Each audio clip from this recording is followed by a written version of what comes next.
City Congress minority cell అధ్యక్షుడు శ్రీ కాజా మొయిద్దీన్ కాంగ్రెస్ పార్టీకి అధికారిక పదవులకు సాధారణ సభ్యత్వానికి రాజీనామా చేశారు. గురువారం కలరా హాస్పిటల్ సెంటర్, గాంధీ బొమ్మ సెంటర్ వద్ద తన కార్యాలయంలో విలేకరుల సమావేశం నిర్వహించారు. ఈ సందర్భంగా ఆయన మాట్లాడుతూ AICC member, Vijayawada city minority cell పదవులకు సాధారణ సభ్యత్వానికి రాజీనామా చేశానని తెలిపారు. గత 10 ఏళ్లుగా తాను కాంగ్రెస్ పార్టీలో రాజకీయ జీవితాన్ని ప్రారంభించానని, కాంగ్రెస్ పార్టీలో అనేక కీలక పదవులను పొందానని, ఇటీవల జరిగిన కార్పొరేషన్ ఎన్నికల్లో తన భార్య 46వ డివిజన్లో కాంగ్రెస్ పార్టీ తరఫున పోటీ చేసి స్వల్ప ఓట్ల మెజార్టీతో ఓడిపోవడం జరిగిందని ఈ సందర్భంగా ఆయన చెప్పారు.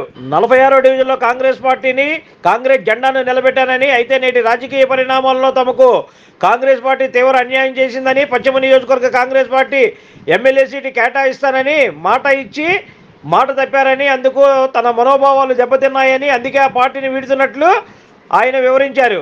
షర్మిలారెడ్డి వచ్చిన తర్వాత కాంగ్రెస్ పార్టీ మరింత అయోమయ పరిస్థితిలోకి వెళ్ళిపోయిందని, ఆమె పార్టీని బలోపేతం చేస్తున్నారు, నిర్విరామం చేస్తున్నారు, అర్థం కాని స్థితిలో కాంగ్రెస్ నాయకులు, కార్యకర్తలు ఉన్నారని అన్నారు. కష్టపడి పనిచేసిన వారికి కాకుండా కొత్త వారికి సీట్లు కేటాయించడం జరిగిందని ఆవేదన వ్యక్తం చేశారు. రాష్ట్రంలో జరుగుతున్న పరిణామాలు ఏఐసిసికి తెలిసినా కూడా వారు కూడా ఏమీ చేయలేని స్థితిలో ఉన్నారని అన్నారు. ఈ నేపథ్యంలో జగనన్న అమలు చేస్తున్న సంక్షేమ పథకాల వల్ల పేద ప్రజలకు జరుగుతున్న సంక్షేమ మేలును గుర్తించి జగనన్న పథకాలకు ఆకర్షితులై వైసీపీ పార్టీలోకి వెళ్లాలని నిర్ణయించుకున్నట్లు ఆయన తెలిపారు. వచ్చే 2-3 రోజుల్లో భారీ ర్యాలీగా వెళ్లి జగనన్న సమక్షంలో వైసీపీ పార్టీలో చేరుతున్నట్లు ఆయన తెలిపారు.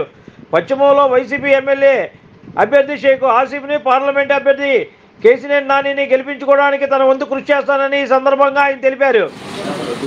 ఈరోజు మీ అందరికీ తెలిసిన కారణం ఏంటంటే, కాంగ్రెస్ పార్టీ నా ఏఐసిసి సభ్యత్వం, ఏఐసిసి మెంబర్ సభ్యత్వానికి, కాంగ్రెస్ పార్టీ సభ్యత్వం, సిటీ కాంగ్రెస్ మైనార్టీ సెల్ సభ్యత్వానికి నేను రాజీనామా ఇప్పుడే కాంగ్రెస్ పార్టీ ఆఫీస్కి వెళ్ళి ఇచ్చి వచ్చాను. మీ అందరి ప్రెస్ సమక్షంలో కూడా రాజీనామా పత్రాన్ని మీకు చూపిస్తున్నాను.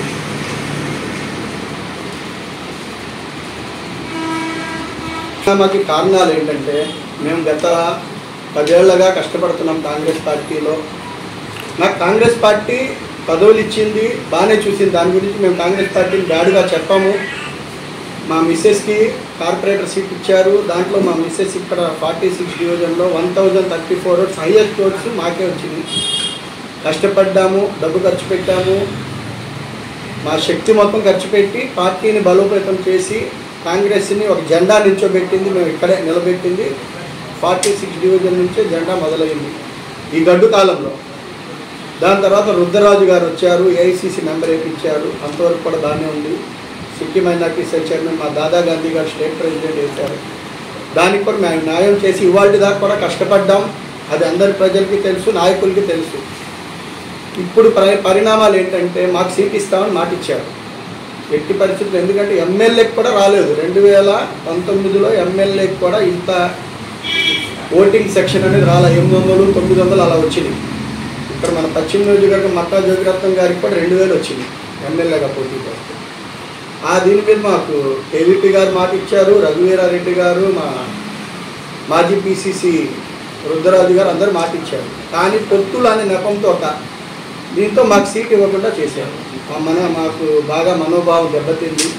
ఇంకోటి ఏంటంటే, ఇవాళ షర్మిలారెడ్డి గారు వచ్చిన తర్వాత కాంగ్రెస్ పార్టీ అనేది మట్టుమాయ అవుతుందో లేకపోతే బాగవుతుందో, ఆమె ఏం చేస్తున్నారో మాకు అర్థం కాదు. ఇప్పుడు లీడర్ అనేవాళ్ళు ఒక్కళ్ళకి కూడా సీటు కేటాయించాల కాంగ్రెస్ పార్టీ. ఎవరో కొత్త వాళ్ళకి ఇచ్చారు. అది ఏమవుతుంది, మన కాంగ్రెస్ పార్టీ ఎటు వెళ్తుందో కూడా మాకు అర్థం కావట్లా. కాంగ్రెస్ పార్టీది మాత్రం ఇందులో తప్పు లేదు.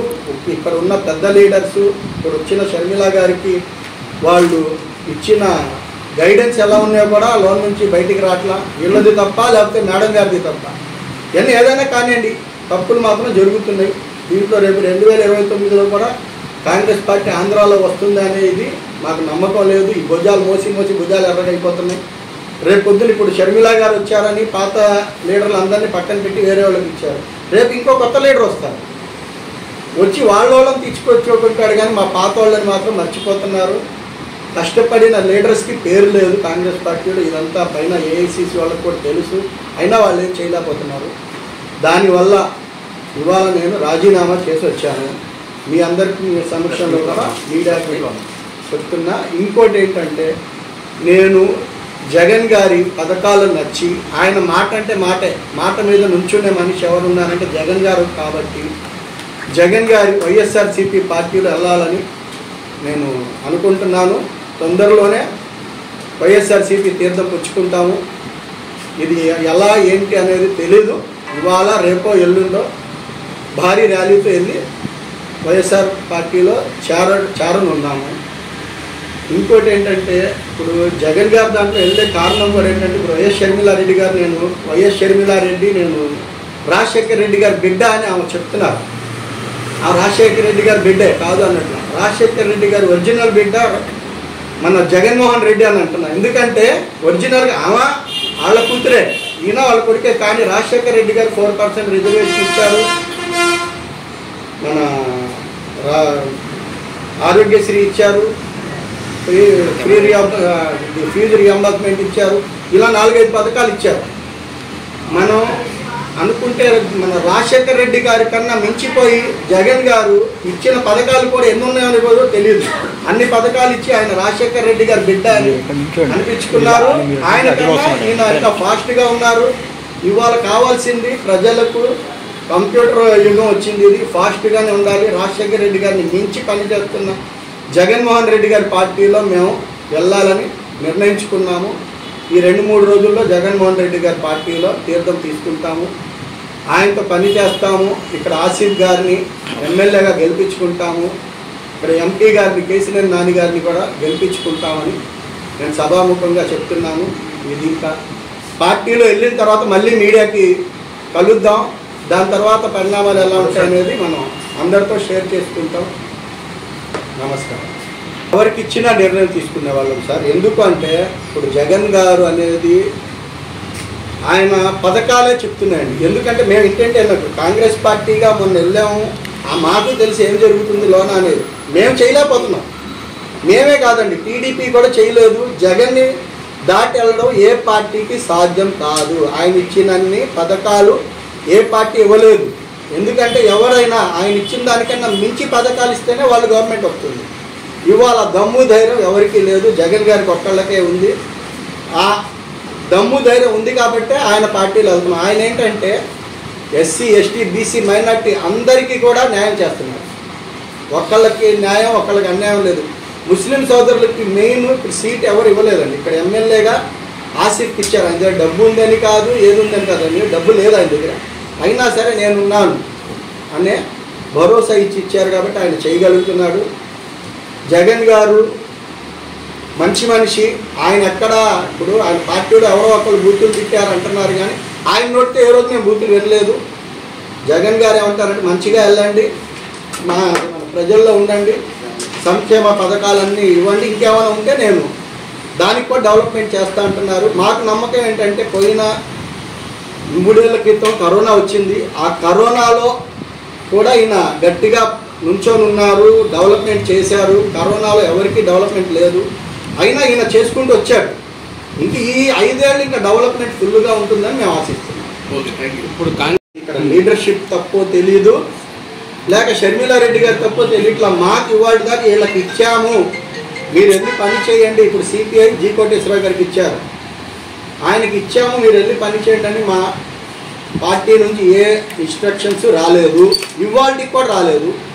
ఇప్పుడు ఇంకా ఏంటంటే బాగా లేట్ చేశారు.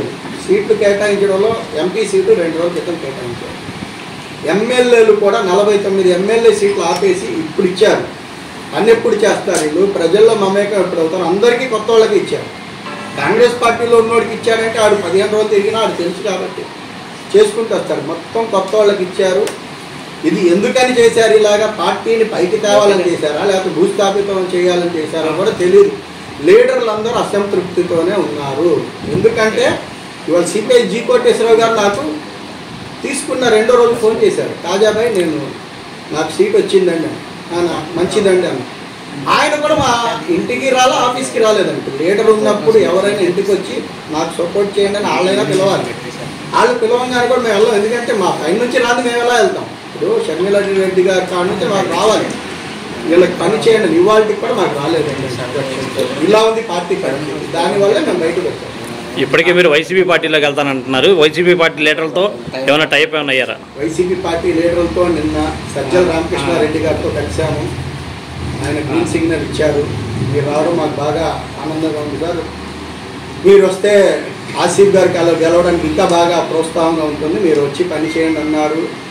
మనం ఇంకా విన్నాము. అయోధ్య రామిరెడ్డి గారి దగ్గరికి వెళ్ళాము, ఆయన గ్రీన్ సిగ్నల్ ఇచ్చారు. ఆసిఫ్ గారికి నేను వెళ్ళి శాల్వా కప్పి ఆయన కూడా శుభాకాంక్షలు చెప్పి మేము పార్టీలో జాయిన్ అవుతున్నామని ఆయన కూడా చెప్పాము. కేసినేని నాని గారు కూడా నిన్న ఫోన్లో మాట్లాడారు నాకు, తాజాభాయ్ మా అండదండలు ఎప్పుడు ఉంటాయి, మీరు రండి మా గురించి పని చేసి మమ్మల్ని గెలిపించండి అని ఆయన కూడా నాకు చెప్పడం జరిగింది. ఎలాగున్నా వైసీపీ పార్టీని గెలిపించే ప్రయత్నంలో ఎంత దూరమైనా వెళ్తాం, కష్టపడతాం, గెలిపించి తీసుకొస్తాం. నాని గారికి కానీ ఆసిఫ్ గారికి కానీ జగన్ గారిని సీఎంని చేస్తాం, చేసేదాకా నిద్రపోం.